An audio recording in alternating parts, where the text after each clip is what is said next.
PYQ घटना चक्र सबसे आसान है, अगर ना हो तो इसकी PDF हम आपको शेयर करवा देंगे। घटना चक्र का लास्ट ईयर का प्रीवियस ईयर क्वेश्चन, तो उसको पढ़िए, उससे आए ना आए क्वेश्चन वो बात नहीं है, लेकिन आपको इससे आइडिया मिलता है कि आने वाले एग्जाम में किस तरह के क्वेश्चन बनाए जा सकते हैं या किस तरह के क्वेश्चन पूछे गए हैं। तो ये आप करिए। उसके बाद हमने फंडामेंटल ड्यूटीज पढ़ाई थी, इसमें कुछ नहीं था।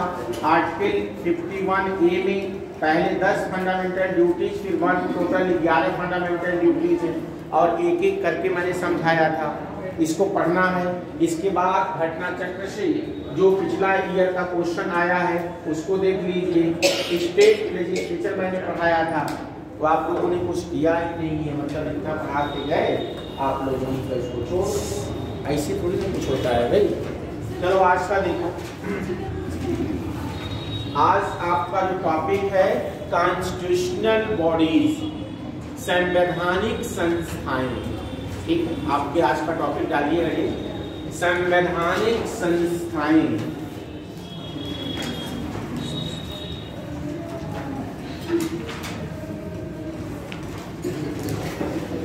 कॉन्स्टिट्यूशनल बॉडीज,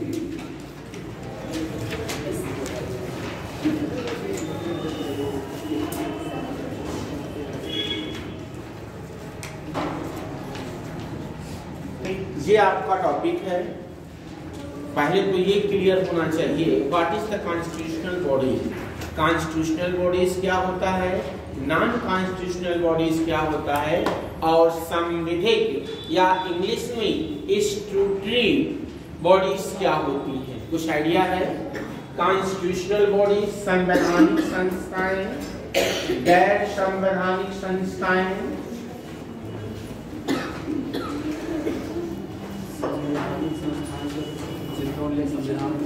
जिसको हम लोग इंग्लिश में नॉन कॉन्स्टिट्यूशनल बॉडीज कहते हैं, और एक होता है संविधिक निकाय, इसको इंग्लिश में स्टैट्यूटरी बॉडी कहते हैं, संविधिक निकाय। इन तीनों के बारे में कोई आइडिया है आप लोगों को? What is the constitutional bodies? जो संविधान में, हाँ, ऐसी संस्थाएं या निकाय जिनका उल्लेख संविधान में किया गया हो या जिनका गठन संविधान के प्रावधानों के अनुसार किया गया हो, these are known as constitutional bodies. ठीक, नॉन कॉन्स्टिट्यूशनल बॉडीज ऐसी संस्थाएं जिनका उल्लेख संविधान में नहीं किया गया है, ऐसे निकाय या संस्थाओं को गैर संवैधानिक संस्था कहते हैं। जैसे for example NITI Aayog, zonal council, ठीक, या और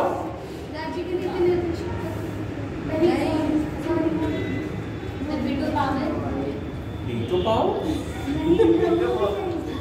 अरे भाई, संस्था की हम बात कर रहे हैं, जैसे NDC, national development council, NITI Aayog, these are non constitutional bodies. इसका उल्लेख संविधान में नहीं किया गया है।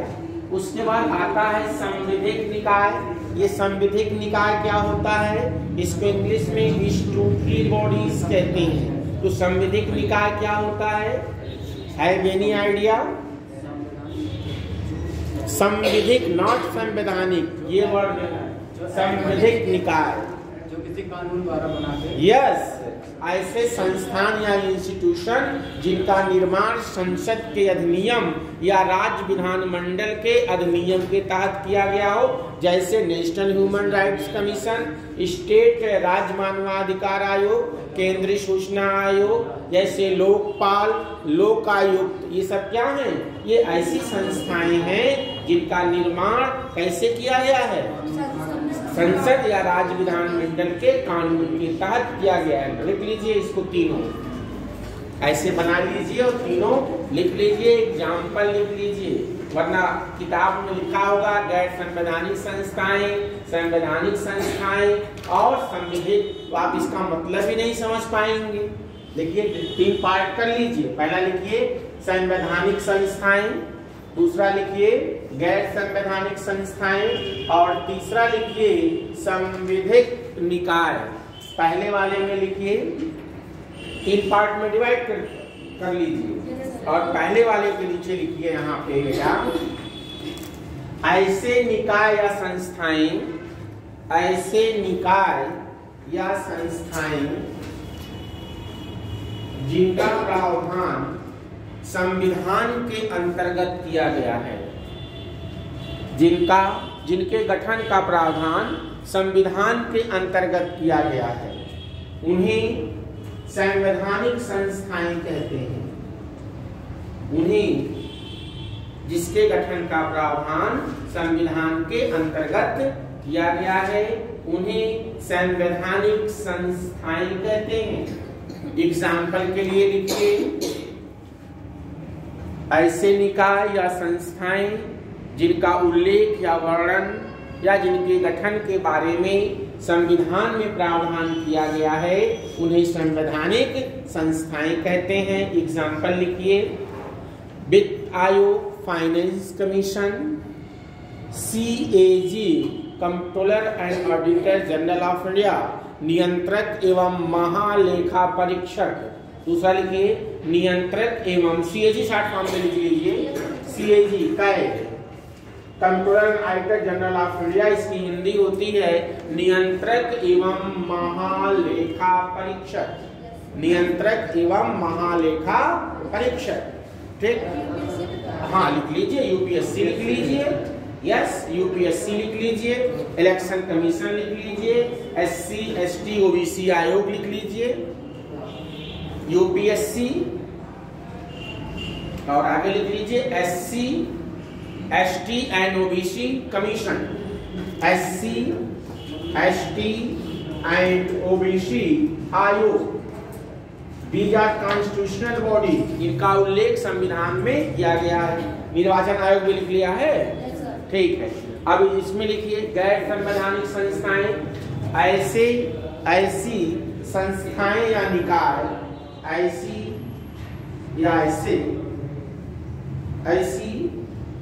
संस्थाएं या निकाय जिनका उल्लेख संविधान के अंतर्गत नहीं किया गया है, जिनका उल्लेख या जिनका वर्णन, दोनों का मतलब एक ही है, जिनका उल्लेख संविधान के अंतर्गत नहीं किया गया है, उन्हें क्या कहते हैं? गैर संवैधानिक संस्थाएं कहते हैं। एग्जाम्पल के लिए, चाहे प्लानिंग कमीशन तो खैर इतिहास हो गया, तो नीति आयोग लिख लीजिए, नीति आयोग ब्रैकेट में चाहे तो लिख लें, योजना आयोग तो खत्म हो गया। NDC नेशनल डेवलपमेंट काउंसिल, राष्ट्रीय विकास परिषद, राष्ट्रीय विकास परिषद NDC, ठीक है भाई। अब इसमें लिखिए, संवैधानिक संस्थान में लिखिए ऐसे निकाय या संस्थान, ऐसे निकाय या संस्थान, ऐसे निकाय या संस्थान जिनका निर्माण संसद के अधिनियम, जिनका निर्माण संसद के अधिनियम या राज्य विधानमंडल के राज्य विधानमंडल के अधिनियम के तहत, संसद या राज्य विधानमंडल के अधिनियम के तहत किया गया हो, उन्हें संविधिक निकाय कहते हैं। उन्हें संविधिक निकाय कहते हैं।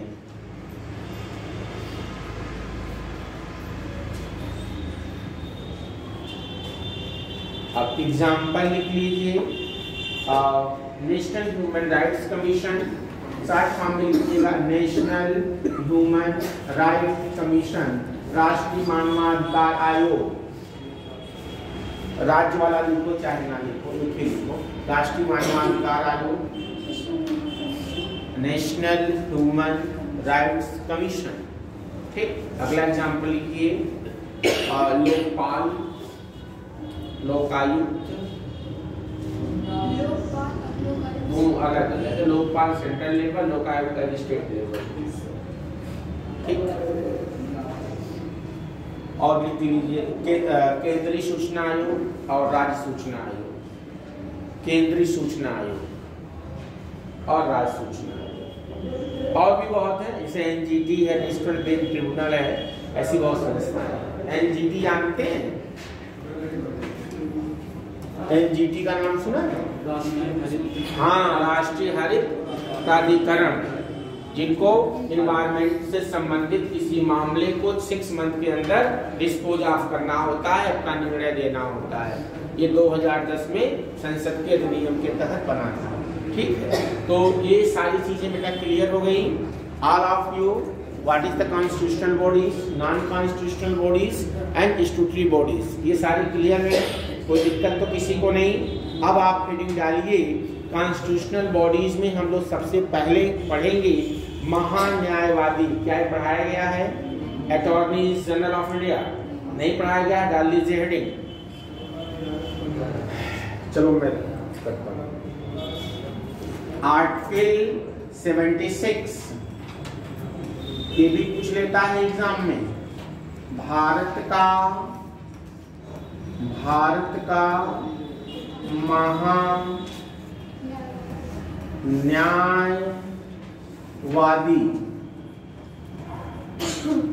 इंग्लिश में attorney general of India, Bharat का महान्यायवादी, ठीक, ये आपको पढ़ना है।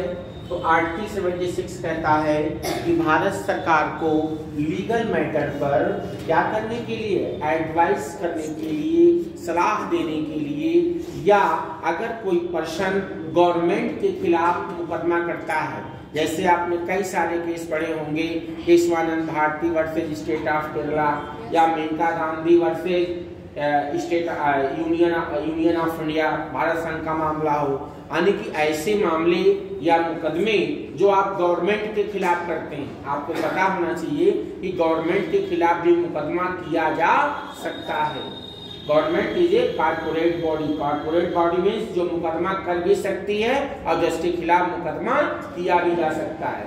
तो अगर गवर्नमेंट का पक्ष रखना हो, हाई कोर्ट, सुप्रीम कोर्ट या एनी कोर्ट इन इंडिया, इसके लिए कॉन्स्टिट्यूशन ने एक पद बनाया है जिसका नाम है attorney general of India, Bharat का महान न्यायवादी, जो भारत सरकार का क्या होता है, लीगल एडवाइजर, या भारत सरकार का, गवर्नमेंट ऑफ इंडिया का वकील होता है, जिसमें अगर कोई मामला गवर्नमेंट के खिलाफ आता है तो उस मामले की सुनवाई कहाँ करता है, जिस न्यायालय में मामला होता है, चाहे सुप्रीम कोर्ट हो, हाई कोर्ट हो या एनी कोर्ट इन इंडिया हो, तो भारत सरकार का पक्ष रखेगा। ठीक, अब बात आती है इसका क्वालिफिकेशन क्या होगा, इसकी नियुक्ति कौन करेगा, इसके पास पावर एंड फंक्शंस क्या है, या इसकी मर्यादाएं क्या है। तो सबसे पहले इस पद के लिए नियुक्त होने के लिए क्वालिफिकेशन क्या है, योग्यताएं, क्या योग्यताएं हैं, महान न्यायवादी होने के लिए क्या योग्यताएं हैं, कोई आइडिया नहीं, कोई बात नहीं, लिखिए योग्यताएं, लिखिए। संविधान में लिखा हुआ है इसकी योग्यता सुप्रीम कोर्ट में, उच्चतम न्यायालय में,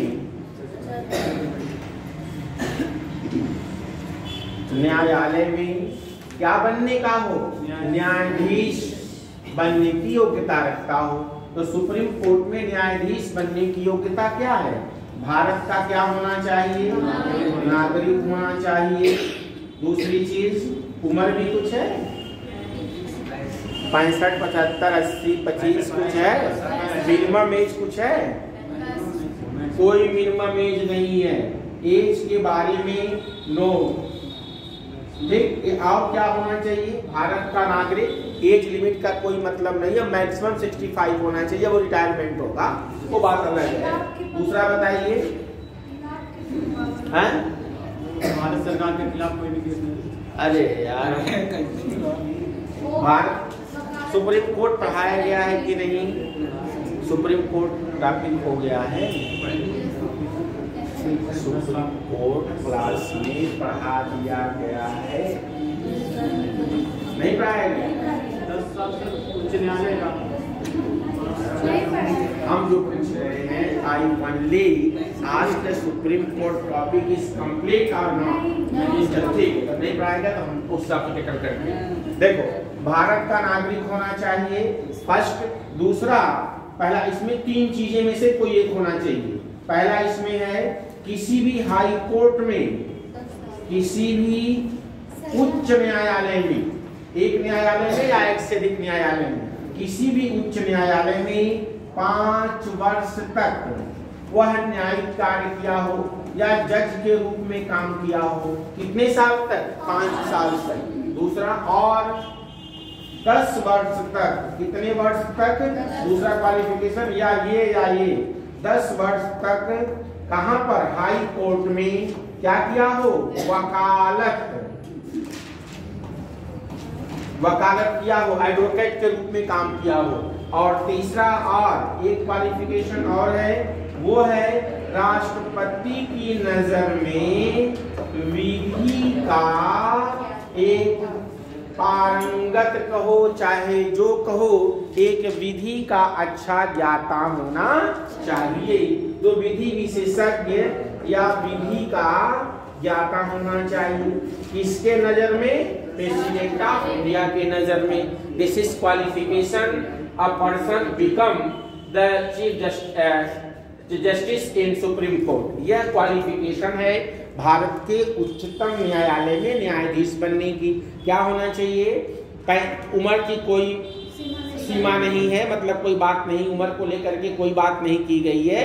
पहला, भारत का नागरिक होना चाहिए। सेकंड, किसी भी हाई कोर्ट में, एक हाई कोर्ट या एक से ज्यादा, मान लीजिए आपने 2 साल सर्विस यहाँ इलाहाबाद में किया, आपका ट्रांसफर हो गया, क्योंकि एक हाई कोर्ट का जज का ट्रांसफर दूसरे हाई कोर्ट में होता है। तो मान लीजिए आप दिल्ली चले गए या आप पटना चले गए, किसी में चले गए हैं, उससे मतलब नहीं है। 5 साल का अनुभव होना चाहिए। कितने ईयर्स? 5 साल का अनुभव होना चाहिए हाई कोर्ट में जज के रूप में। या 10 साल तक वह व्यक्ति क्या किया हो? वकालत किया हो। या राष्ट्रपति के नजर में वह विधि का एक पारंगत एंड विशिष्ट पर्सन होना चाहिए। इनमें से कोई भी अगर एक क्वालिफिकेशन है इन तीनों में से, वह क्या बन जाएगा? महान न्यायवादी बन जाएगा।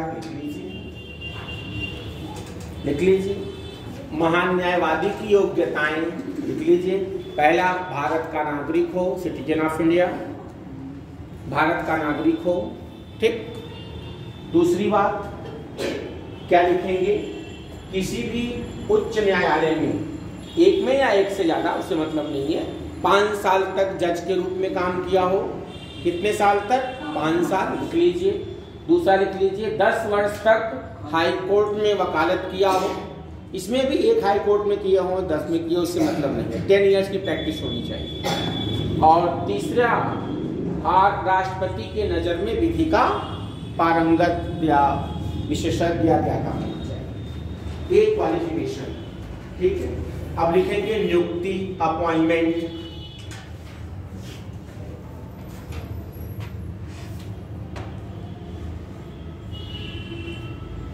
अब लिखिए नियुक्ति, महान न्यायवादी की नियुक्ति। हेडिंग डालिए महान न्यायवादी की नियुक्ति, appointment of attorney general of India. तो क्या लिखेंगे बेटा? कौन करता है? राष्ट्रपति। लिख लीजिए महान न्यायवादी की नियुक्ति, ब्रैकेट में आर्टिकल 76 में है। किस आर्टिकल में है? एक ही इनके लिए आर्टिकल, उसी में सारा इनके बारे में है, ठीक है। 76 में महान न्यायवादी की नियुक्ति राष्ट्रपति के द्वारा की जाएगी। महान न्यायवादी की नियुक्ति कौन करेगा? राष्ट्रपति करेंगे। और आगे लिख लीजिए इनका कार्यकाल कितना होता है? टेन्योर। जब नियुक्ति करेंगे शपथ भी दिलाएंगे, उसमें कोई इशू नहीं है, शपथ भी वही दिला देंगे। कौन? राष्ट्रपति। आगे उसमें बढ़ा दीजिए, ठीक। अच्छा, इसके बाद इनका कार्यकाल कितना होगा? कार्यकाल कॉन्स्टिट्यूशन में डेफिनेट नहीं है, लिख लीजिए, राष्ट्रपति के प्रसाद पर्यंत कार्यकाल आगे डैश करके लिखिए, संविधान में निश्चित नहीं किया गया है। और दूसरा पॉइंट लिख दीजिए, राष्ट्रपति के प्रसाद पर्यंत अपने पद पर बने रहते हैं। प्रसाद पर्यंत का मतलब क्या होता है? प्रसाद पर्यंत, जब तक उनका आशीर्वाद मिलता रहे, मतलब जब तक प्रधानमंत्री ये ना कह दे कि इनको हटा दीजिए, तब तक अपने पद पर क्या रहेगा? बना रहेगा। इनको हटाने का संविधान में कोई आधार या किसी प्रक्रिया का उल्लेख नहीं है। प्रसाद पर्यंत का मतलब ही होता है जब तक इच्छा बने रहोगे, इच्छा खत्म काम खत्म। आई बात समझ में? इनको हटाने का संविधान में किसी आधार या प्रक्रिया का उल्लेख नहीं किया गया है। पढ़ा लीजिए उसी मांगे। महान न्यायवादी को पद से हटाने का, महान न्यायवादी को पद से हटाने का संविधान में किसी आधार या प्रक्रिया का उल्लेख नहीं किया गया है। किसी आधार या प्रक्रिया का उल्लेख नहीं किया गया है। ठीक, तो जब राष्ट्रपति चाहे, नॉर्मली क्या होता है बेटा, जब एक सरकार बदलती है तो अटॉर्नी जनरल क्या होता है? बदल जाता है। नॉर्मली यही होता है, सरकार चेंज, वकील चेंज। आगे लिखिए, क्या हो गया इनका? अपॉइंटमेंट हो गया, प्रेसिडेंट, शपथ प्रेसिडेंट। अच्छा, ये रिजाइन लेटर किसको दे सकते हैं? लिख दीजिए, अपना त्यागपत्र कभी भी राष्ट्रपति को संबोधित करके सौंप सकते हैं। वैसे एक बात जान लो, ये बताओ, बड़े मुश्किल से आर्मी जनरल बनता है, कोई रिजाइन करेगा? लेकिन है तो लिख लो लिख लो भाई, बताओ। इस समय अटॉर्नी जनरल ऑफ इंडिया कौन है? वही देखो, रवि गोरी करके है, आर वेंकट वही है, नहीं पता है, आर वेंकट। आगे लिखो, इनका क्या क्या बाकी हो गया? अपॉइंटमेंट हो गया, रिमूवल हो गया, कार्यकाल हो गया, ठीक है, त्यागपत्र भी हो गया। ठीक, अब इनका क्या हम लोग लिखेंगे?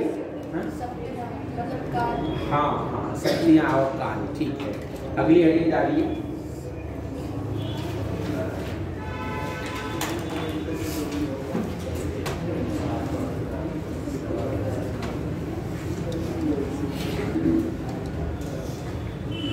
अटॉर्नी जनरल ऑफ इंडिया पढ़ रहे हैं, लिखिए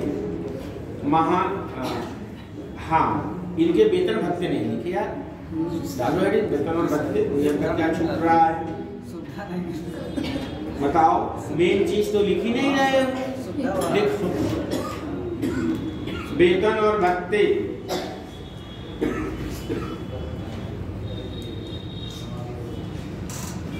देखिए कितना मिलना चाहिए? देखो, संविधान में इनका वेतन निश्चित नहीं किया गया है। इनको जानते हो, आपके 76 आर्टिकल में इनके वेतन के लिए पारिश्रमिक, मतलब दिहाड़ी मजदूरी समझते हो, ये है। इनके लिए कॉन्स्टिट्यूशन में वेतन के जगह क्या लिखा है? पारिश्रमिक, राष्ट्रपति के द्वारा तय की जाएगी। लिख लीजिए, महान न्यायवादी का वेतन संविधान में निश्चित नहीं किया गया है। इनको राष्ट्रपति द्वारा निर्धारित वेतन संविधान में निश्चित नहीं किया गया है। इनको राष्ट्रपति द्वारा निर्धारित पारिश्रमिक, वही लिखिएगा जो लिखा है, राष्ट्रपति द्वारा निर्धारित पारिश्रमिक मिलेगा। जनरली इनका क्वालिफिकेशन सुप्रीम कोर्ट के जज का होता है, तो वेतन भी सुप्रीम कोर्ट के जज का होता है। मतलब इनको 2.5 लाख रुपए मिलता है। कितना मिलता है? 2.5 लाख रुपए मिलता है। इनका वेतन यही होता है, लेकिन यह निश्चित नहीं है। प्रेसिडेंट वो निर्धारित करेगा, लेकिन वेतन कितना मिलता है? एक सुप्रीम कोर्ट के जज के बराबर 2.5 लाख रुपए मिलता है। आपको संविधान मतलब आंसर में ये लिखना है कि राष्ट्रपति द्वारा निर्धारित पारिश्रमिक मिलता है, जो भी वो निर्धारित करते हैं, ठीक है। लेकिन नॉर्मली वो कितना करता है? 2.5 लाख रुपए, क्योंकि क्वालिफिकेशन सुप्रीम कोर्ट का जज का है तो पैसा भी उतना ही मिलता है। चलिए आगे। राष्ट्रपति देते हैं, राष्ट्रपति देते हैं। नहीं, भारत सरकार देगी, वो अपने वेतन थोड़े देंगे। वो सबकी नियुक्ति करेंगे, वेतन भी लगेगी, तब तो घर में जाएगा, तब भी नहीं हटेगा। आगे लिखिए। कार्य एवं, देखिए, महान न्यायवादी की कार्य एवं शक्तियां, power and function of attorney general of India. Bharat महान न्यायवादी के कार्य एवं शक्तियां, महान न्यायवादी के कार्य एवं शक्तियां,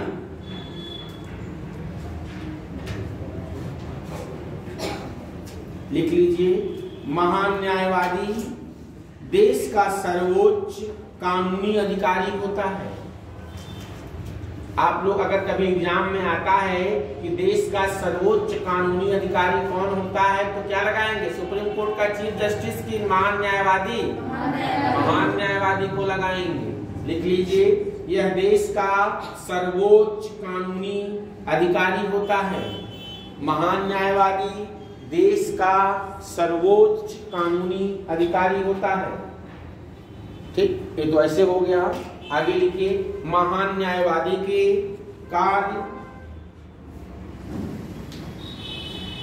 महान न्यायवादी के मुख्य कानूनी अधिकारी के रूप में, महान न्यायवादी के मुख्य कानूनी अधिकारी के रूप में निम्नलिखित कार्य हैं।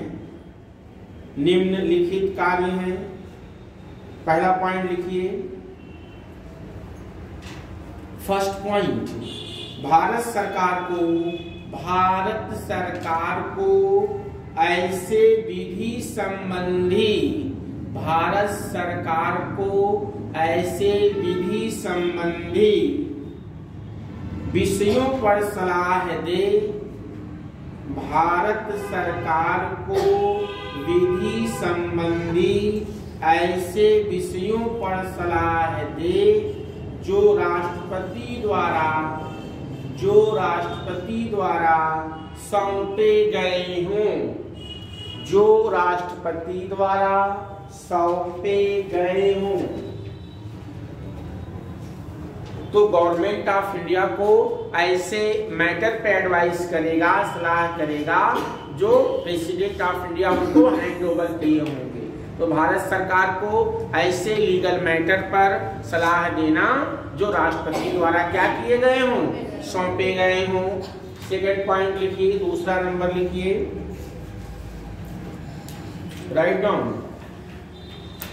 विधिक स्वरूप से, विधिक लिख लेंगे ना, विधिक स्वरूप से ऐसे अन्य कर्तव्यों का पालन करें, विधिक स्वरूप से ऐसे अन्य कर्तव्यों का पालन करें जो राष्ट्रपति द्वारा सौंपे गए हों। विधिक स्वरूप से ऐसे अन्य कर्तव्यों का पालन करें जो राष्ट्रपति द्वारा सौंपे गए हों। अगर कोई इसके सिवा अन्य लीगल कोई काम है जो इनको राष्ट्रपति ने हैंड ओवर किया है, वह काम करना होगा। थर्ड पॉइंट लिखिए, तीसरा, संविधान या किसी अन्य विधि द्वारा, संविधान या किसी अन्य विधि द्वारा प्रदान किए गए कृत्यों का निर्वहन करना, संविधान या किसी अन्य विधि द्वारा प्रदान किए गए कृत्यों का निर्वहन करना, कृत्यों का निर्वहन करना मतलब इसके सिवा अगर कॉन्स्टिट्यूशन में या सरकार कोई नियम बना के to make the law, by the parliament, अगर संसद कोई अलग से नियम बना के और इनके कार्य को देना चाहे, बढ़ाना चाहे या और कोई कार्य सौंपना चाहे तो वो भी करेंगे।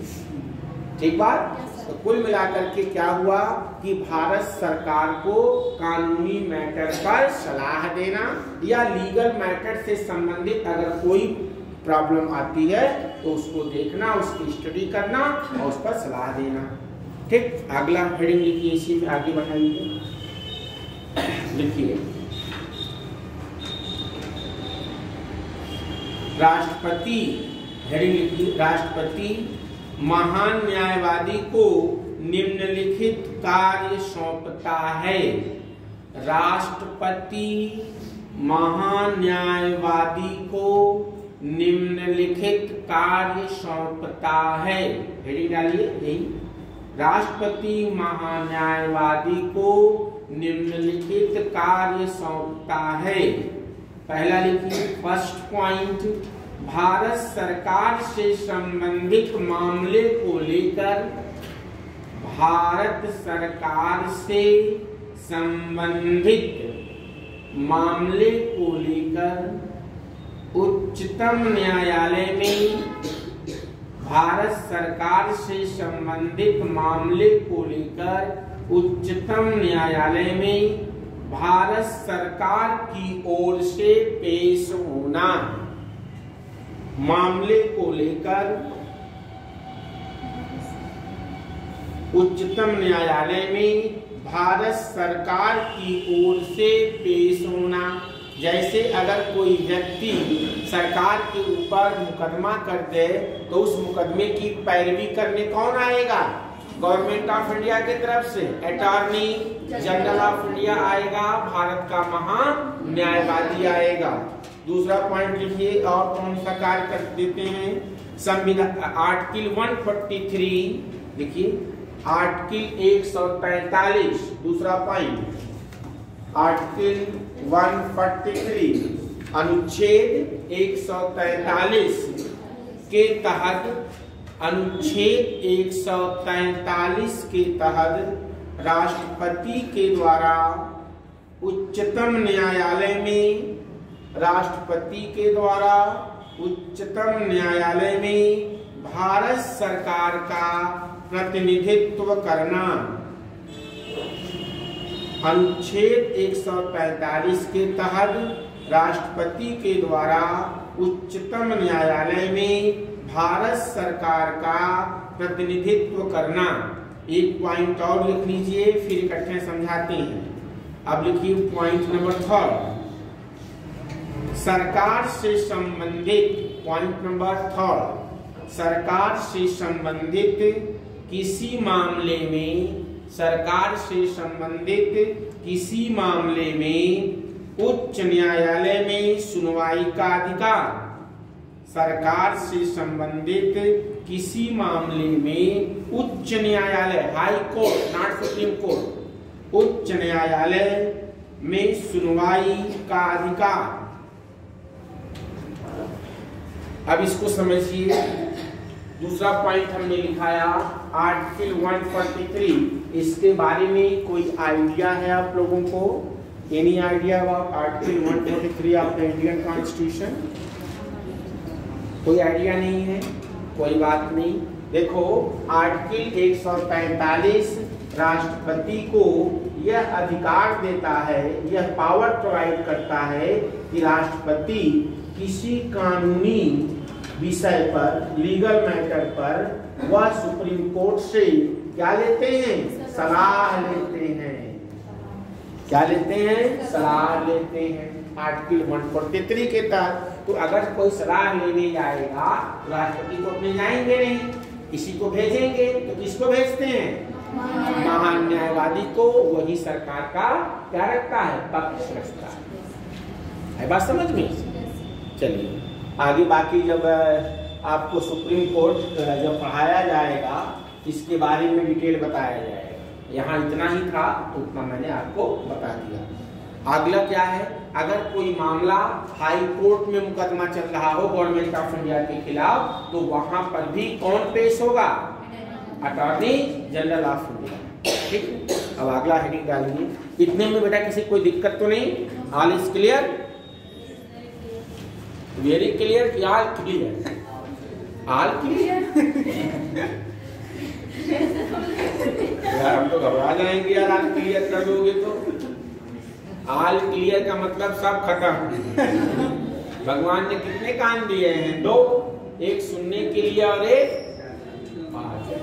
लिखिए, महान न्यायवादी के अधिकार एवं मर्यादाएं।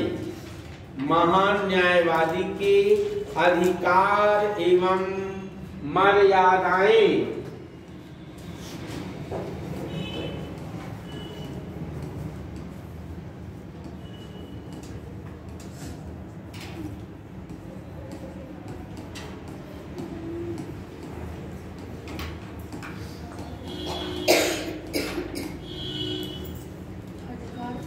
मर्यादाएं लिखा हुआ है। महान न्यायवादी के अधिकार एवं मर्यादाएं पहले सुन लीजिए, उसके बाद लिखवाते हैं। देखो, जो अटॉर्नी जनरल ऑफ इंडिया होता है, इसके पास क्या क्या राइट होते हैं? पहला राइट होता है कि यह भारत के किसी भी न्यायालय में ठीक सुनवाई करने का अधिकार रखता है गवर्नमेंट ऑफ इंडिया की तरफ से।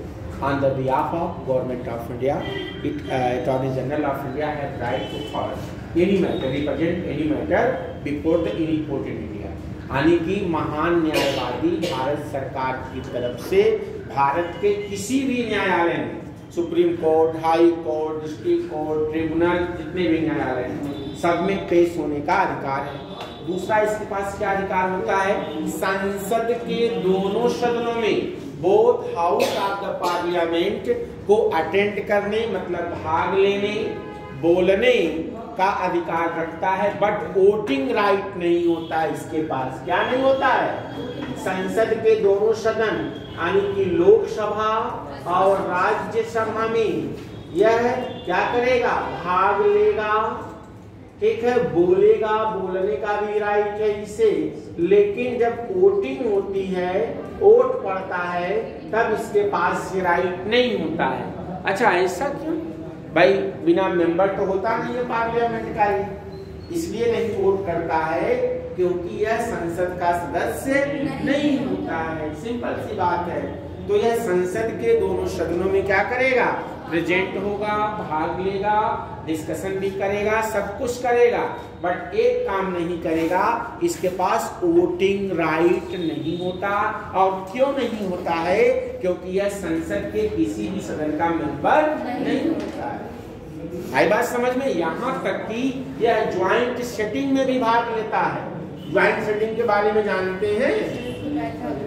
संयुक्त बैठक आपके संविधान के आर्टिकल 108 में पीसीएस में क्वेश्चन इस बार आया था। संयुक्त बैठक का प्रावधान है, यह केवल साधारण विधेयक के संबंध में होता है। ज्वाइंट सेटिंग ओनली किस रिस्पेक्ट में? साधारण विधेयक 3 तरह के होते हैं, सिंपल और स्पेशल, स्पेशल प्लस आधे राज्यों की सहमति, ठीक। और तब जब आपके दोनों सदन किसी एक मामले पर एकमत ना हो, उसके 3 कंडीशन है, वो बाद में बताया जाएगा। तो ज्वाइंट सेटिंग में भी भाग लेगा, बोलेगा भी, लेकिन वोट नहीं करेगा। और एक काम इसका होता है, अगर कोई संसद की समिति है, पार्लियामेंट अगर संसद कोई कमेटी बनाती है, कोई समिति बनाती है, उसका यह मेंबर हो सकता है, उसका यह सदस्य हो सकता है। ये इसके क्या है? अधिकार। और इसके पास क्या है? जैसे एक संसद सदस्य को विशेषाधिकार मिलता है, विशेषाधिकार समझते हैं, प्रिविलेजेस, विशेषाधिकार। जैसे किसी भी सांसद को जब सत्र चल रहा हो, उस दरमियान आप उसे गिरफ्तार नहीं कर सकते हैं। यहाँ तक कि किसी भी कोर्ट में, खास करके दीवानी मामले में, गवाही के लिए बाध्य नहीं कर सकते हैं जब तक सदन की मंजूरी ना मिल जाए। ये उनका क्या है? विशेषाधिकार है। क्लियर? तो इसको विशेषाधिकार भी मिला हुआ है। उसके बाद यह और क्या क्या मर्यादाएं क्या है? यह भारत सरकार के खिलाफ कोई भी लीगल मैटर पर किसी को सलाह नहीं देगा। अगर भाई आप वकील हमारा तो सलाह आप क्यों देगा भाई। और किसी भी मामले में कोई टाका टिप्पणी नहीं करेंगे और भारत सरकार की तरफ से सारे मुकदमे को लेकर के पेश होंगे। ये इनका क्या है, मर्यादाएं। ठीक, यह एक परमानेंट वकील नहीं है। वकील ऐसे भी परमानेंट नहीं होता भाई। वकील जो केस करता है परमानेंट ऐसे भी नहीं होता है। तो इसको निजी, अगर कोई विधिक कार्रवाई करता है, कोई केस करना चाहे तो निजी तौर पर प्रैक्टिस भी कर सकता है, लेकिन भारत सरकार से परमिशन लेकर। ठीक,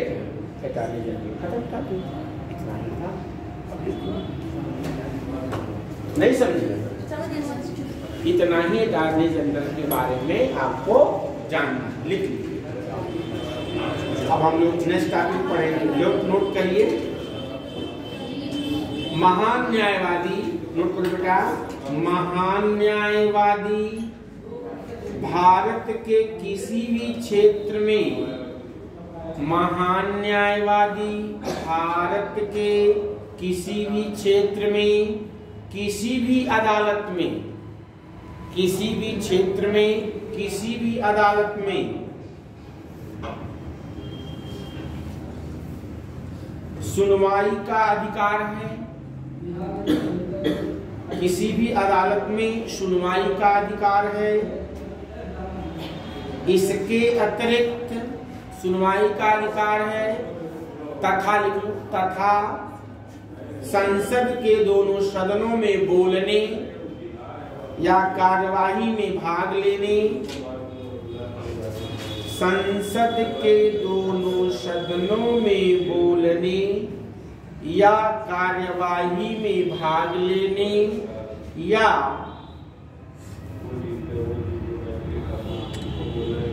दोनों सदनों के संयुक्त बैठक में बिना मताधिकार के भाग लेने का, बिना मताधिकार के भाग ले सकते हैं, या दोनों सदनों की संयुक्त बैठक में बिना मत के अधिकार का, बिना मत के अधिकार के भाग ले सकते हैं, बिना मत देने के अधिकार के भाग ले सकते हैं। मतलब भाग तो लेंगे लेकिन वोट नहीं करेंगे। तो इनके पास क्या राइट है, भारत के किसी भी क्षेत्र में किसी भी न्यायालय में सुनवाई का अधिकार है। संसद के किसी भी सदन में, लोकसभा हो या राज्यसभा हो, बोलने का अधिकार है, भाग लेने का अधिकार है, यहाँ तक कि ज्वाइंट सेटिंग में भी, संयुक्त बैठक में भी, लेकिन किसी में भी वोट डालने का राइट नहीं है। क्यों नहीं है? क्योंकि यह संसद के किसी भी सदन के मेंबर नहीं। 4 लाइन बढ़ा लो। महान न्यायवादी को वोट देने का अधिकार नहीं है क्योंकि यह संसद के किसी भी सदन का सदस्य नहीं होता। महान न्यायवादी को वोट देने का अधिकार नहीं होता है क्योंकि यह संसद के किसी भी सदन का सदस्य नहीं होता। वोट देने का अधिकार नहीं होता है क्योंकि यह संसद के किसी भी सदन का सदस्य नहीं होता। जब मेंबर ही नहीं रहेंगे तो वोट कहाँ डालेंगे? आने की वोटर लिस्ट से नाम गायब है, नहीं बात समझे? वोटर लिस्ट में इनका नाम है, नहीं है, नहीं बात समझे? इनका वोटर लिस्ट में नाम ही नहीं है। संसद वाले जो मेंबर हैं उनका नाम है, इनका है, तो वोट कहाँ डालेंगे? ऐसे समझ लो। अगला लिखो बेटा, आगे। महान न्यायवादी को एक संसद सदस्य की तरह, महान न्यायवादी को एक संसद सदस्य की तरह सभी भत्ते एवं विशेषाधिकार मिलते हैं। संसद सदस्य की तरह सभी भत्ते एवं विशेषाधिकार मिलते हैं। अच्छा ये बताओ, एक बार अटॉर्नी जनरल बनने के बाद दोबारा बना सकता है? बिल्कुल बन सकते हैं। जब सरकारी कर्मचारी है ही नहीं है तो क्यों नहीं बन सकते? बिल्कुल बन सकते हैं। ये दूसरे कार्यकाल के लिए रिपीट तो बन सकते हैं। आगे लिखिए, हो गया ना इतना? आगे लिखिए, महान न्यायवादी, डालिए हेडिंग, महान न्यायवादी की निम्नलिखित सीमाएं हैं।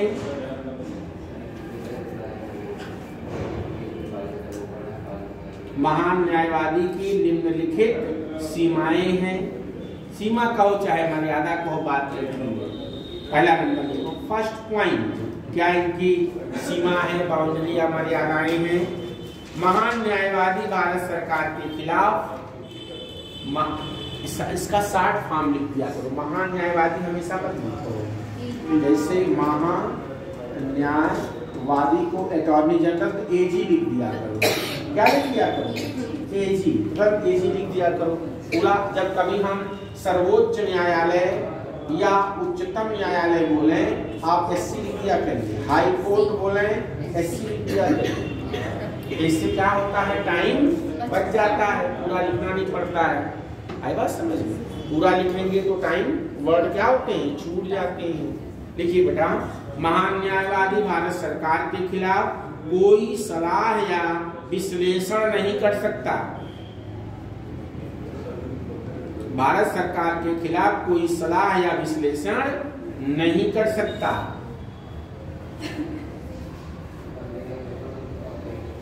अच्छा एक बात बताओ, अगर आप एक डॉगी पाल लो घर में, डॉगी, और उसको रोज खाना पीना खिलाओ, तो आप वही करेगा जो आपके फायदे के लिए होगा, मतलब आपके तरफ से रहेगा। ठीक है? तो जब खिलाएंगे पिलाएंगे हम, तो हमारे तरफ ही भौंकोगे। आई बात समझ में? तो हमारे खिलाफ करोगे तो फिर भगा नहीं देंगे। ऐसे याद करोगे, पढ़ याद हो जाएगा। अगला लिखो, सेकंड पॉइंट, यानी कि गवर्नमेंट ऑफ इंडिया जब इनको सैलरी देती है, सब कुछ देती है, तो क्यों हमारे खिलाफ बोलोगे भाई? अगला पॉइंट लिखिए, जिस मामले में महान न्यायवादी को, जिस मामले में महान न्यायवादी को भारत सरकार की ओर से पेश होना होता है, जिस मामले में महान न्यायवादी को भारत सरकार की तरफ से पेश होना होता है, भारत सरकार की ओर से पेश होना होता है, उस पर कोई टिप्पणी नहीं कर सकते, उस पर कोई टिप्पणी नहीं कर सकते। आपको जाना है तो जाना है, अब नहीं हम ही क्यों जाएं, वो क्यों नहीं जा रहे हैं, ऐसा कुछ भी नहीं। No comment. आपको ऑर्डर मिल गया है, आप फॉलो करिए, सीधी सी बात। अभी नहीं साहब हम मुकदमा हार जाएंगे, हम नहीं जाएंगे, हमारी बेइज्जती हो जाएगी, ऐसा कुछ भी नहीं है। आपको ऑर्डर किया गया है, आप पेश हुई है। ठीक बात? No comment. आगे लिखिए, एक पॉइंट और लिख लो, खत्म हो जाए टॉपिक। बिना भारत सरकार की अनुमति के, बिना भारत सरकार की अनुमति के महान न्यायवादी, बिना भारत सरकार की अनुमति के महान न्यायवादी आपराधिक मामलों में व्यक्ति का बचाव नहीं कर सकते। आपराधिक मामलों में किसी व्यक्ति का बचाव नहीं कर सकते। मतलब अगर कोई केस आप लेना चाहें, लड़ना चाहें तो ले सकते हैं, लेकिन गवर्नमेंट ऑफ इंडिया के परमिशन से। आई बात समझ में? Yes sir.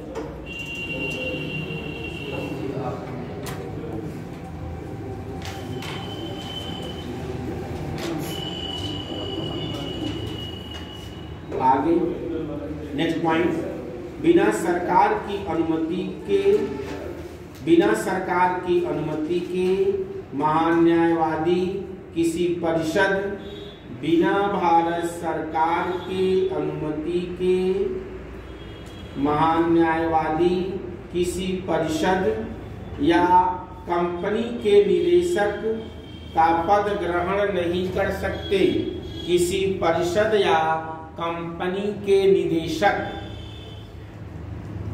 का, निदेशक किसी परिषद, काउंसिल, एनी काउंसिल, किसी परिषद या कंपनी के निदेशक का पद ग्रहण नहीं कर सकते।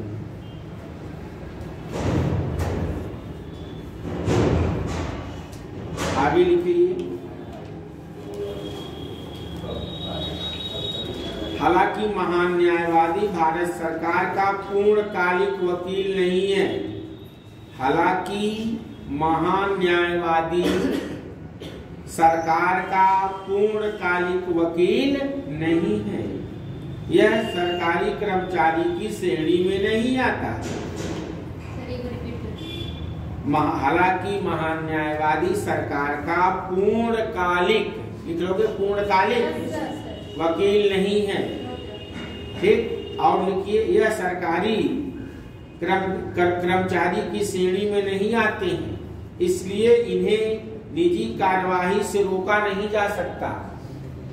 सरकारी कर्मचारी की श्रेणी में नहीं आते, इसलिए इन्हें निजी कार्यवाही से रोका नहीं जा सकता। जैसे मान लीजिए आपको कहा गया कि 10 से 4 आप जो है ऑफिस में आके ड्यूटी करिए और 4 बजे के बाद चौराहे पे मोमोज का दुकान लगा लीजिए, कोई आपको रोक पाएगा? बोलो भाई, कोई रोक पाएगा? तो वही हाल इनका है, सरकारी कर्मचारी है नहीं। अगर अपना कहीं कोई चैम्बर वैम्बर बना के कोई एडवाइजर कहते, लेकिन भारत सरकार के खिलाफ नहीं। हाँ।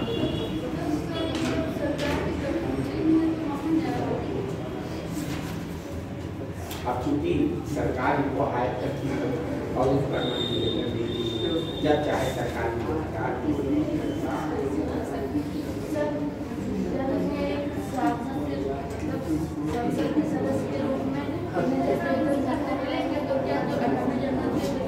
नहीं, वही एक ही मिलता है, दो नहीं मिलता है, किसी व्यक्ति को दूसरे नहीं मिलता।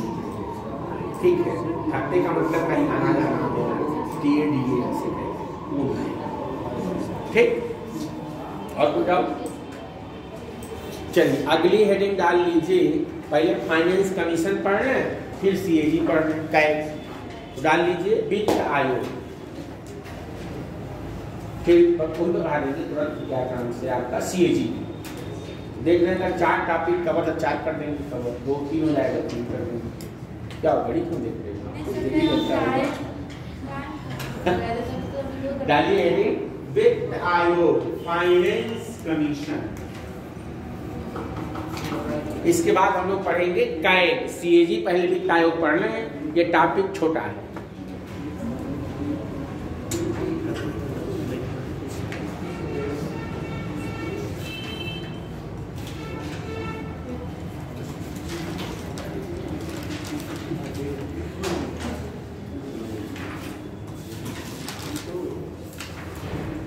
ये याद कर लेना, ये आर्टिकल भी पूछा जाता है। फाइनेंस कमीशन, वित्त आयोग। तो आर्टिकल 280 कहता है कि प्रत्येक 5 साल पर, एवरी 5 ईयर, अभी लिख के नहीं, अभी समझिए, प्रत्येक 5 साल पर, कितने ईयर पर? 5 साल पर राष्ट्रपति, प्रेसिडेंट ऑफ इंडिया, एक वित्त आयोग का गठन करेंगे।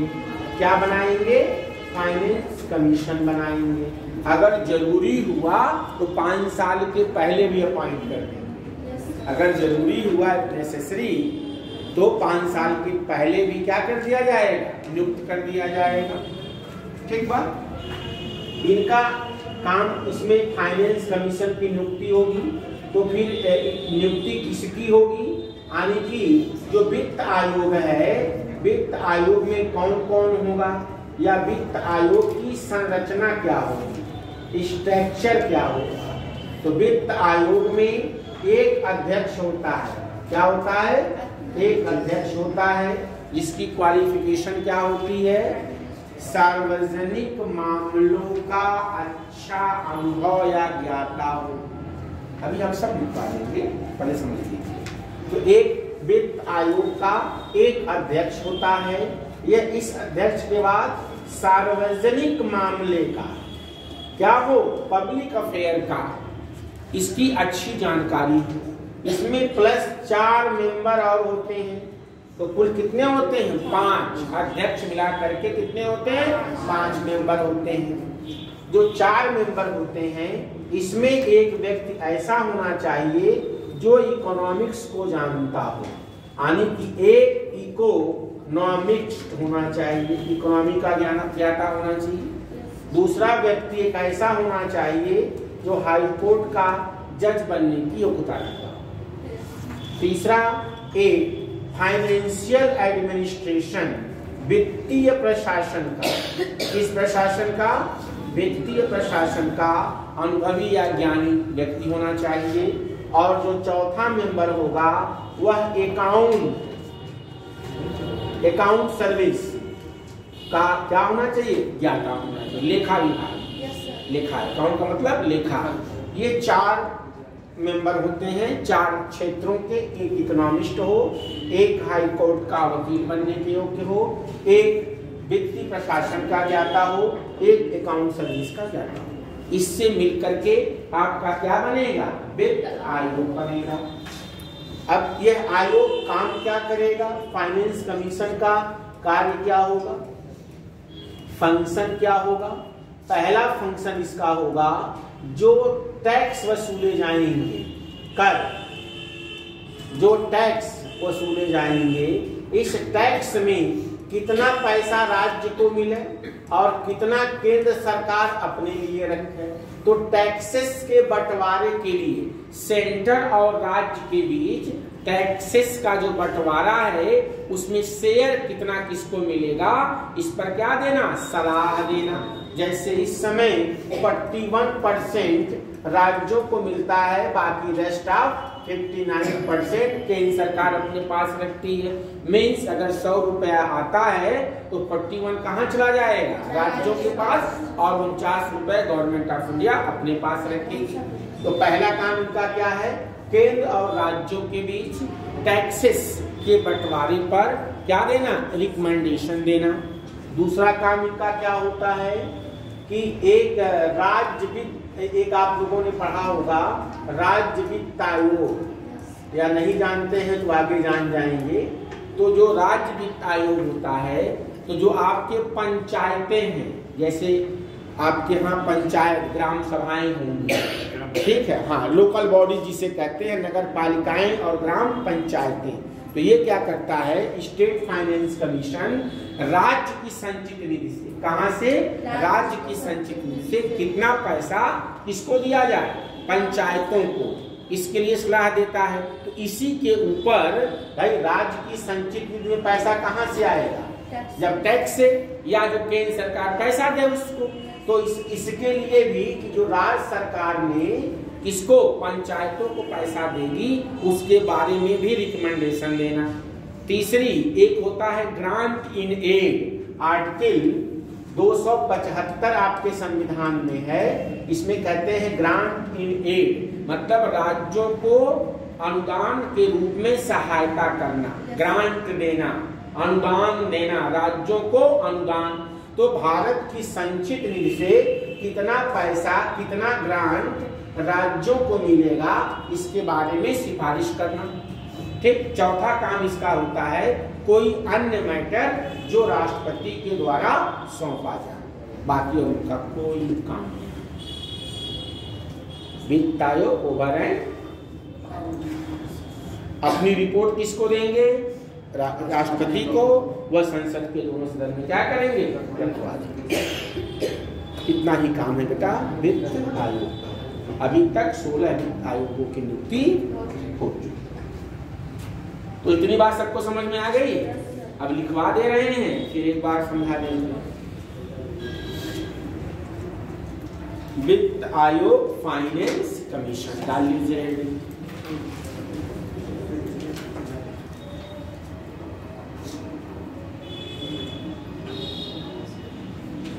अच्छा, एक चीज हमने नहीं बताया, जैसे वित्त आयोग को हम पढ़ा दिए, जैसे हमने आर्टिकल 76 में महान न्यायवादी पढ़ा, महान न्यायवादी के बारे में पढ़ा। यह केंद्र के स्तर पर होता है, भारत सरकार का होता है। तो राज्य के स्तर पर क्या होता है, इसी के पैरेलल आर्टिकल 165 में राज्य के लिए एडवोकेट जनरल होता है, एडवोकेट जनरल होता है, जिसकी नियुक्ति कौन करेगा? राज्यपाल करेंगे। इसका वेतन कौन डिसाइड करेगा? वहाँ राष्ट्रपति डिसाइड करते हैं, यहाँ राज्यपाल करेंगे। ये भी सदन में भाग लेगा, बोलेगा, भारत सरकार की तरफ से, राज्य सरकार की तरफ से किसी मुकदमे की क्या करेगा? सुनवाई करेगा। जो काम महान न्यायवादी केंद्र के स्तर पर करता है, वही सेम काम राज्य के स्तर पर कौन करता है? Advocate general. इनका क्वालिफिकेशन क्या होगा? एक हाई कोर्ट में न्यायाधीश बनने का। तो हाई कोर्ट में न्यायाधीश बनने का क्या क्वालिफिकेशन है? भारत का नागरिक हो, चलो ठीक है। दूसरा 10 ईयर न्यायिक कार्य किया हो या 10 ईयर एडवोकेट के रूप में काम किया हो, दो ही क्वालिफिकेशन है। यहाँ राज्यपाल की नजर नहीं चलेगी, ठीक है, ये प्रावधान नहीं है। या तो 10 साल न्यायिक कार्य किया हो या 10 साल एडवोकेट के रूप में कार्य किया हो, ठीक। इसका कार्यकाल इसका भी निश्चित नहीं है, जैसे वहां निश्चित नहीं है। बाकी सब कुछ सेम, एवरीथिंग आर सेम, ठीक है। तो इसका हम PDF भिजवा देंगे, वो नोट्स बना लीजिएगा। राज्य का महा क्या लिखेंगे? एडवोकेट जनरल, तो वो आप बना लेंगे नोट्स। जो डिफरेंस था वो हमने बता दिया। जब आप अटॉर्नी जनरल पढ़ेंगे वो अपने आप सीख जाएंगे, उसको अलग से पढ़ाने की जरूरत नहीं। उसका हम आज ही नोट्स PDF भेज देंगे, उसको लिख जरूर लीजिएगा, ठीक है। नहीं तो वादा रह जाएगा। वादा इसीलिए किया जाता है कि वो टूट जाए, है कि नहीं?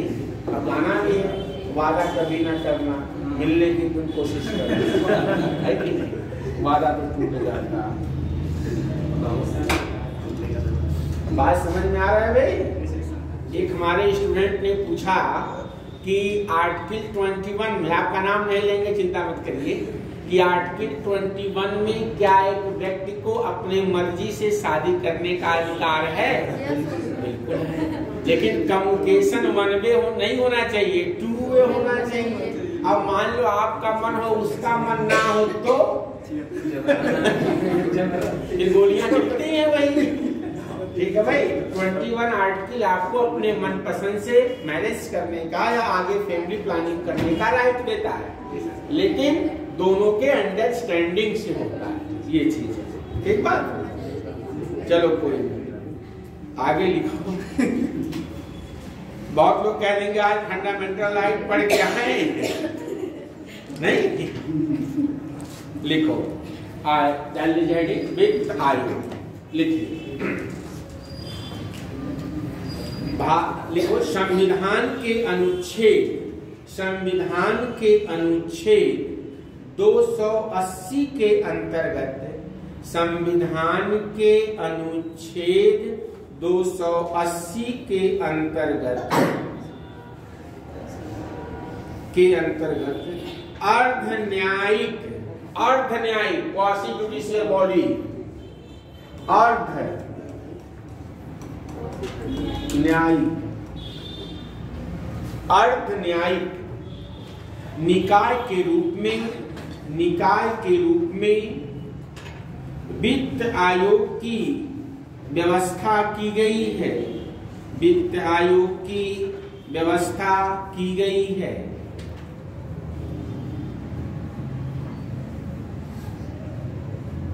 अच्छा, इसको अर्ध न्यायिक क्यों कहते हैं? क्योंकि सरकार को रिकमेंडेशन देता है, फैसला नहीं करेगा इतना तुम ले लो, इतना तुम ले लो, फिर तो न्यायिक कार्य हो गया। वो खाली रिकमेंडेशन देगा, अपनी क्या देगा? सलाह देगा। मानना ना मानना अपनी मर्जी भाई। सलाह है बहुत मिलता है भारत में फ्री का, मानो चाहे ना मानो। अभी आपको तबीयत खराब हो जाए तो लोग 10 तरह की दवा बताएंगे, नहीं? कुछ लोग तो पर्ची से दूसरे का इलाज करते थे, कुछ डॉक्टर से करवा रहे हैं। आजकल सोशल मीडिया पे काफी वायरल होता है, जैसे आप जब बाबाओं के पास जाते हैं वो पर्ची निकाल के आपका इलाज करते हैं, जैसे आजकल तो पर्ची निकाल दी है। इसका मतलब क्या है? Everything is fraud. नहीं समझे बात? समझ गए ना कि भाई हमारा इलाज तो पर्ची से निकालते हैं, पर्ची निकाल के लिखते हैं, अपना तो लिख लो। तो सबसे बड़ी समस्या अपने यहाँ यही है कि लोगों को इतना मतलब ब्रेन वॉश कर दो कि उनकी सोचने और समझने की शक्ति क्या हो जाए, खत्म हो जाए। ये चीजें तो अपने यहाँ सबसे बड़ी प्रॉब्लम यही है। नो डाउट हम ये नहीं कहते भगवान नहीं है, आई एम नॉट से, बट किसी भी चीज का लॉजिक होना चाहिए। बस समझिए, हमें कर्म करना चाहिए, फिर हमें गॉड हेल्प करेगा, भगवान हेल्प करेगा। हम कुछ करें ही ना और कहते सब कुछ भाग्य निर्धारित करता है, तो ऐसा नहीं है, हमें भी कुछ करना पड़ेगा। लिखिए, वित्त आयोग का गठन, वित्त आयोग का गठन, वित्त आयोग का गठन राष्ट्रपति, वित्त आयोग का गठन राष्ट्रपति हर 5 वर्ष पर या आवश्यकता अनुसार, वित्त आयोग का गठन राष्ट्रपति हर 5 वर्ष या आवश्यकता अनुसार उसके पहले कर सकता है।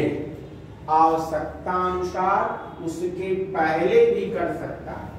प्रत्येक 5 साल तक तो करेगा।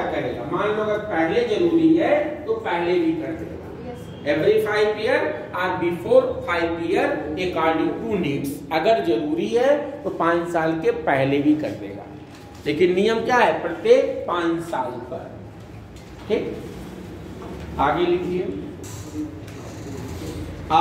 वित्त आयोग की संरचना, वित्त आयोग की संरचना, स्ट्रक्चर ऑफ फाइनेंस कमीशन।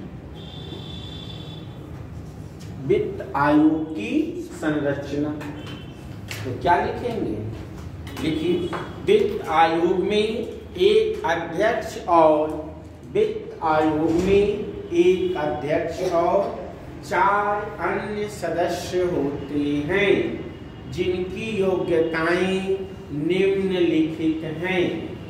वित्त आयोग में एक अध्यक्ष और 4 अन्य सदस्य होते हैं जिनकी योग्यताएं निम्नलिखित है। पहला लिखिए अध्यक्ष, पहला पॉइंट क्या लिखेंगे, अध्यक्ष। इनकी योग्यता क्या है भाई, सार्वजनिक मामलों का क्या होना चाहिए, जानकार होना चाहिए। लिख लीजिए भाई,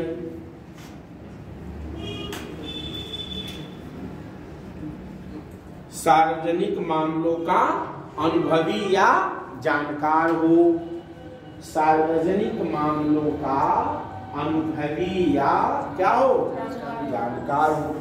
दूसरा लिखिए, जो सदस्य होगा, जो अन्य सदस्य होंगे, सदस्य नंबर 1, ये क्या करेगा भाई, क्या होना चाहिए, लिखिए, उच्च न्यायालय में,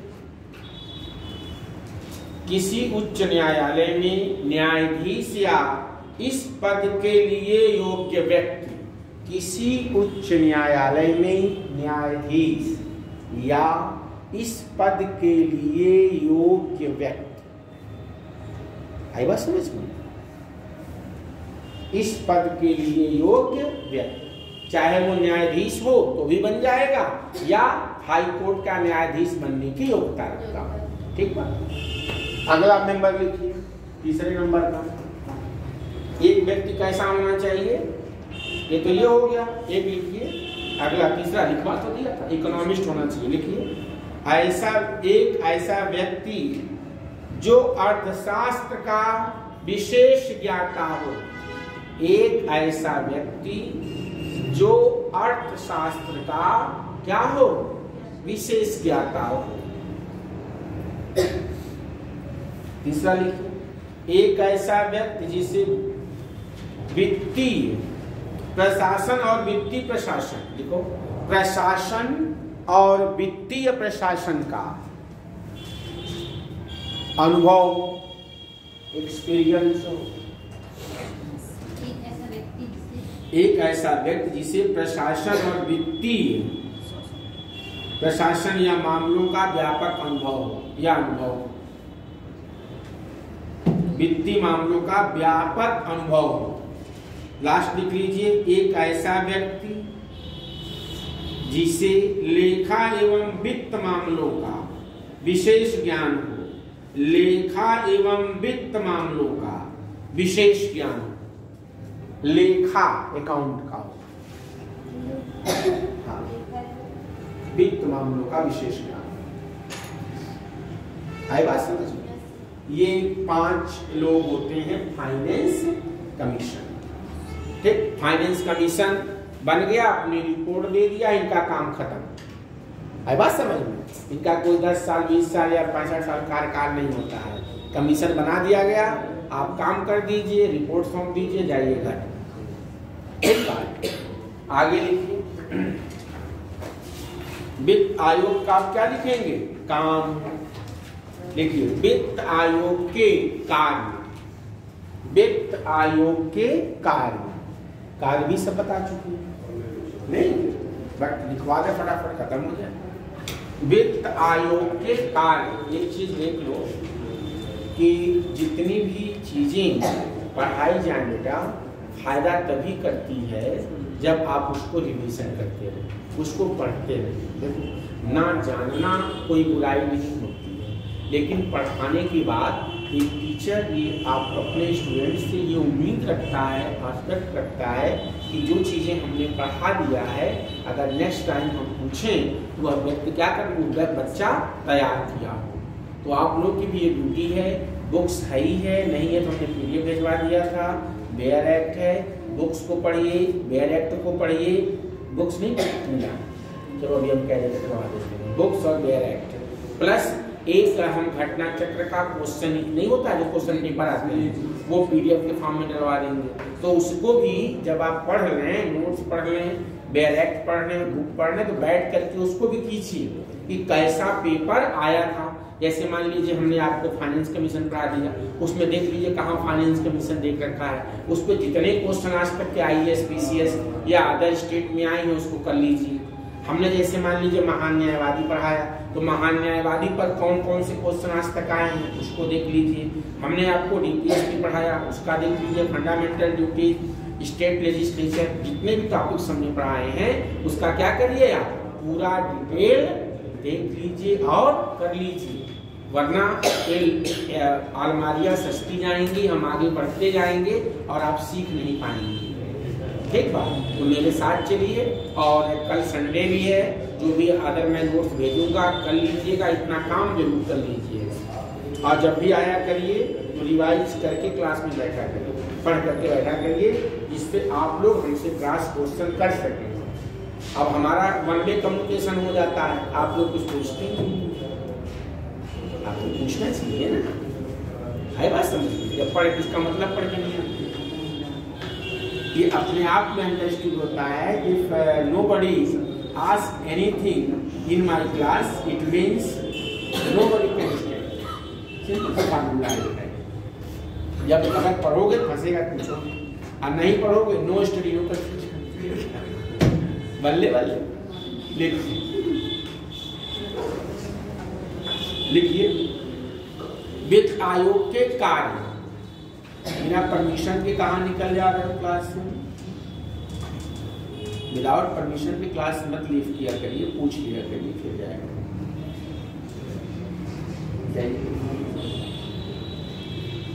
भाई रेलवे स्टेशन नहीं, it is not a railway station.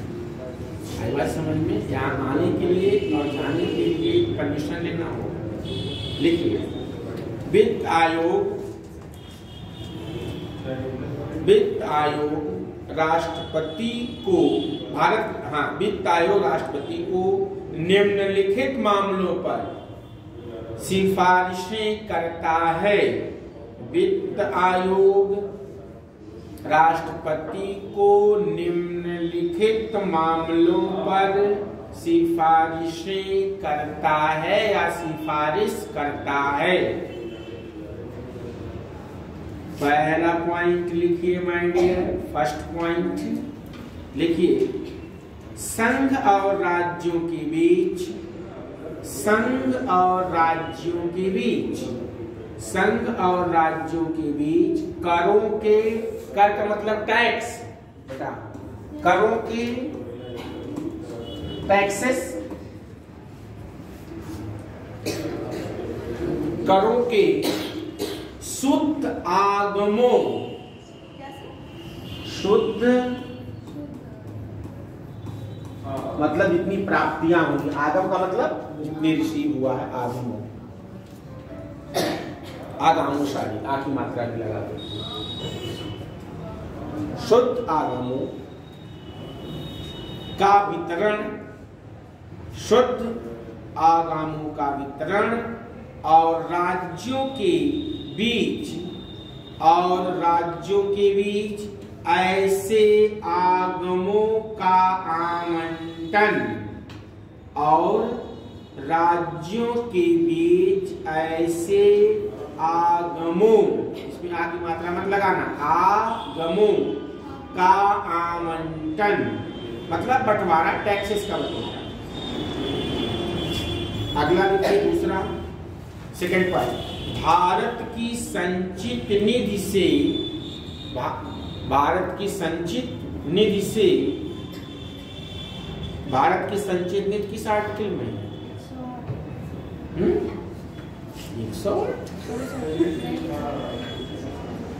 266। Bharat की संचित निधि में से राज्यों के राजस्व में सहायता अनुदान, राज्यों के राजस्व में सहायता अनुदान की सिफारिश करना, भारत की संचित निधि से राज्यों के राजस्व में सहायता अनुदान की सिफारिश करना, मतलब भारत सरकार की संचित निधि से कितना पैसा ग्रांट के रूप में, अनुदान के रूप में राज्यों को दे दिया जाए। राज्य अक्सर केंद्र से क्या मांगते हैं? पैसा मांगते हैं कि हमारे पास संसाधन की क्या है, कमी है, क्योंकि आपका जो कॉन्स्टिट्यूशन है वह कनाडियन मॉडल पर है, कैनेडियन मॉडल पर है, जिसमें संघ सरकार राज्यों की अपेक्षा क्या है, मजबूत है। तो पैसा संघ के पास ज्यादा है, राज्यों के पास कम है। तो राज्य सरकारें क्या मानती हैं? आर्टिकल 275 के अंतर्गत संसद के पास ये अधिकार है कि वह राज्यों को ग्रांट दे सकता है। Parliament issue the grant for the state, और कहां से देगा? भारत की संचित निधि से। यह आर्टिकल 266 में भारत की संचित निधि है। जितनी भी सरकार टैक्स से कमाई करती है वह कहां जमा होता है? भारत की संचित निधि से। वहां से कितना पैसा राज्यों को दिया जाए, इस पर क्या देता है वित्त आयोग? अपना रिकमेंडेशन देता है, अपनी सिफारिश करता है। पॉइंट नंबर 3 के लिए, पॉइंट नंबर 3, राज्य वित्त आयोग द्वारा, पॉइंट नंबर 3, राज्य वित्त आयोग द्वारा की गई सिफारिश के आधार पर, राज्य वित्त आयोग द्वारा की गई सिफारिश के आधार पर, सिफारिश के आधार पर राज्य में नगर पालिकाएं और पंचायतों, राज्य में नगर पालिकाएं और पंचायतों के संसाधनों की आपूर्ति के, नगर पालिकाओं और पंचायतों के संसाधनों की आपूर्ति के लिए, संसाधनों की आपूर्ति के लिए राज्य की संचित निधि के आपूर्ति के लिए राज्य की संचित निधि के संवर्धन के लिए, संवर्धन मतलब वृद्धि के लिए, राज्य की संचित निधि के संवर्धन का मतलब इंक्रीज, वृद्धि के लिए आवश्यक उपाय पर सलाह देना, उपाय पर सलाह देना कि मतलब कैसे राज्य का जो संचित निधि है वो क्या हो, बढ़े। इसके बारे में जब पैसा रहेगा तभी तो मिलेगा पंचायतों को, वरना पंचायत क्या कहते हैं कि हमारे पास पैसे ही नहीं। तो हम गांव का विकास कैसे करें? आई बात समझ में? तो कैसे पंचायतों का पैसा ज्यादा आए? कब आएगा? जब राज्य के पास पैसा ज्यादा होगा। इसके बारे में सिफारिश करना या भारत सरकार से कहना कि आप इस राज्य को पैसा अधिक दे दीजिए। नेक्स्ट पॉइंट, चौथा, राष्ट्रपति द्वारा आयोग को दिया गया कोई अन्य विषय। राष्ट्रपति द्वारा वित्त आयोग को दिया गया कोई अन्य विषय, मतलब अगर कोई और इसके सिवा प्रेसिडेंट वर्क हैंडओवर करते हैं तो उस पर भी सलाह देना। दिया गया कोई अन्य विषय पर सलाह देना। अच्छा, ये अपनी रिपोर्ट किसको सौंपते हैं? लिख दीजिए, वित्त आयोग। नेक्स्ट पॉइंट चेंज कर दीजिए, वित्त आयोग अपनी रिपोर्ट राष्ट्रपति को सौंपता है। राष्ट्रपति इस रिपोर्ट को संसद के दोनों सदनों में क्या करते हैं? रखवाते हैं। राष्ट्रपति को वित्त आयोग अपनी रिपोर्ट राष्ट्रपति को सौंपता है और राष्ट्रपति इस रिपोर्ट को संसद के दोनों सदनों के समक्ष रखवाता है। ठीक, तो ये आपका हो गया फाइनेंस कमीशन। आपका एक वर्क होगा, वो आप लोग करिएगा। करना ये है, जैसे कभी कभी मैचिंग में वित्त आयोगों के अध्यक्षों का नाम पूछ लेता है, पहला कौन था, दूसरा कौन था, तीसरा कौन था, तेरहवां कौन था, 14वां कौन था। एक हम लिस्ट भेजेंगे, आप लोग गूगल से भी इसको डाउनलोड कर सकते हैं, तो उसको पढ़ लीजिएगा, बुक में भी दे रखा है। फिर पहला कौन था, कभी कभी IAS में भी पीसीएस में मैचिंग करना मिला देता है, तो इतना आपको आइडिया होना चाहिए। जैसे इस बार प्रेसिडेंट ने कार्यकाल पूछ लिया, ये सब चीज़ें अंडरस्टूड है। इसको आप लोग जरूर देखिए, प्रधानमंत्रियों कार्यकाल, कब कौन प्रधानमंत्री रहा, कब कौन राष्ट्रपति रहा, कब कौन जो है फाइनेंस कमीशन का रहा, कब इलेक्शन कमीशन। जब बैठा करें तो रील मत देखा करें, यही सब देखा करें। क्या करें? अपने काम की चीज़ देखा करें। तो आप लोग करिएगा क्या, आज तक जितने भी वित्त आयोग के अध्यक्ष हैं, कब कौन बना है, उसको एक बार, 2 बार, 3 बार पढ़ जरूर लीजिएगा। ठीक, पूछ लेता है। अब अगली हेडिंग आप डालेंगे तो आपका बेटा 2 टॉपिक खत्म हो गया, चौधरी जनरल और वित्त आयोग। अगला डालिए CAG, नियंत्रक एवं महालेखा परीक्षक। नियंत्रक एवं महालेखा परीक्षक, हाँ, आर्टिकल किस आर्टिकल में है? आर्टिकल 148 में है। ठीक, नियंत्रक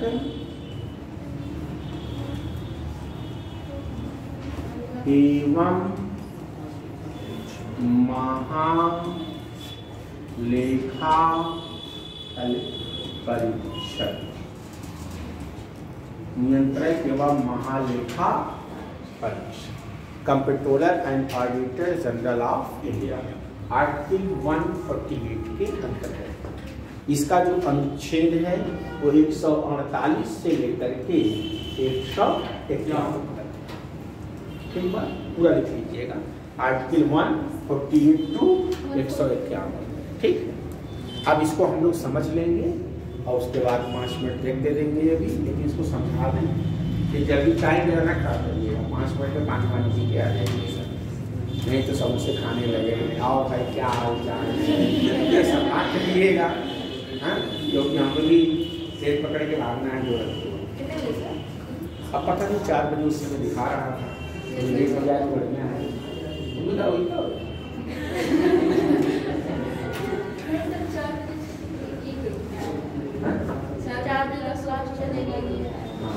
तो आधा घंटा और लेट हो जाए, हम जल्दी से पढ़ा के बोल बनते हैं।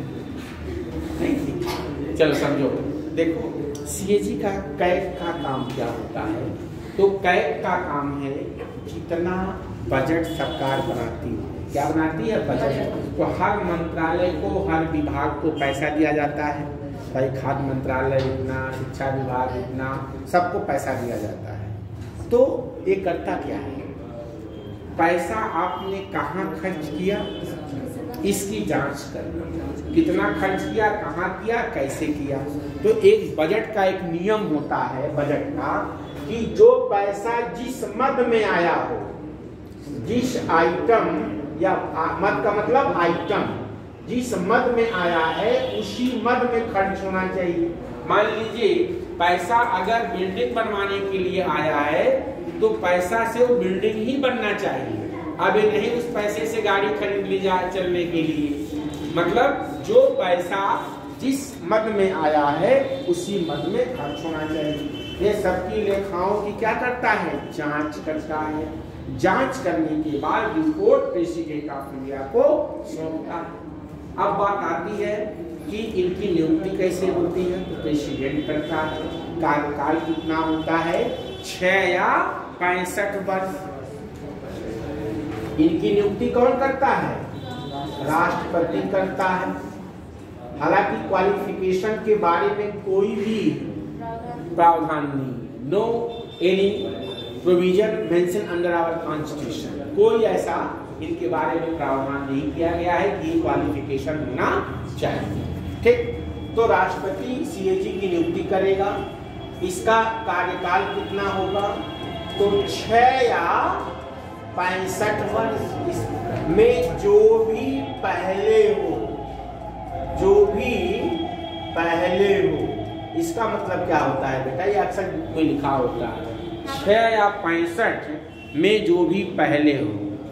इसका क्या मतलब होता है, इसका मतलब होता है अगर उसकी आयु 65 वर्ष के पहले है, 6 वर्ष पहले है तो 6 वर्ष से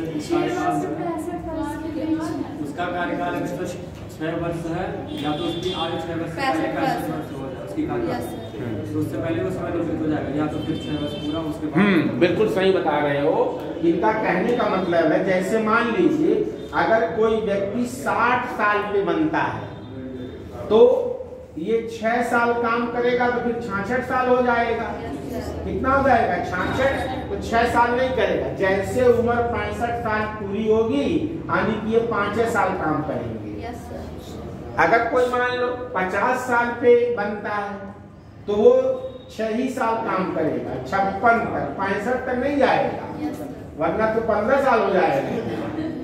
मतलब जो दोनों में से जो पहले हो, आई बात समझ में, या तो 6 साल कार्यकाल पहले पूरा हो जाए या उम्र पूरी हो जाए, इनमें से कोई पहले हो। ठीक, इसके बाद ये आफ्टर रिटायरमेंट के बाद भारत सरकार या राज्य सरकार के अधीन कोई सर्विस नहीं करेगी। इनके हटाने की प्रक्रिया क्या है, तो सुप्रीम कोर्ट के जज की तरह, बताओ नहीं, जज की तरह हटाया जाता है।